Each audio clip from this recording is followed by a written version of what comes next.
AP ప్రభుత్వం ఎంతో ప్రతిష్టాత్మకంగా ప్రవేశపెట్టిన తల్లికి వందనం పథకం ఇప్పుడు పేద మధ్యతరగతి కుటుంబాలకు పెద్ద వరంగా మారింది.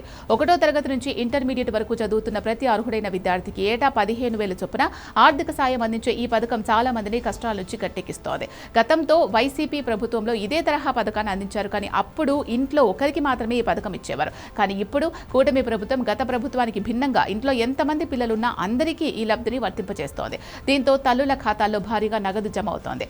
కర్నూలు జిల్లా మాధవరానికి చెందిన ఏలియా సంగీత దంపతులకు కూడా 6 పిల్లలు. దీంతో ఈ 2 కుటుంబాల పిల్లలకు ఒక్కొక్కరికి 13,000 చొప్పున ఏకంగా 78,000 ఖాతాల్లో జమ చేసింది ప్రభుత్వం. పథకంలో కూటమి ప్రభుత్వం తీసుకొచ్చిన కొత్త మార్పు వారిలో అమిత ఆనందాన్ని నింపింది.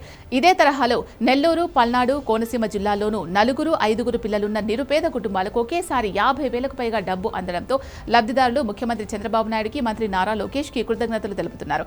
ఈ ఏడాది 67.47 లక్షల మంది విద్యార్థులకు పథకం అందనుంది. అయితే అర్హత ఉన్నా కూడా చాలా ప్రాంతాల్లో కొన్ని కుటుంబాలకు ఈ పథకం అందడం లేదని ఫిర్యాదులు వచ్చాయి. దీంతో ప్రభుత్వం ఈ సమస్యను అధిగమించేందుకు కీలక నిర్ణయం తీసుకుంది. గ్రీవెన్స్ లో ఫిర్యాదులు సేకరించి వాళ్ల సమస్యకు పరిష్కారం చూపిస్తామని హామీ ఇచ్చింది. పథకానికి అర్హత ఉండి కూడా ఇంకా డబ్బులు జమ కాని వాళ్లు వెంటనే గ్రామ వార్డు సచివాలయాల్లోని వెల్ఫేర్ అసిస్టెంట్ ద్వారా ఫిర్యాదు నమోదు చేసుకుంటే సాయం అందుతుంది అంటున్నారు అధికారులు.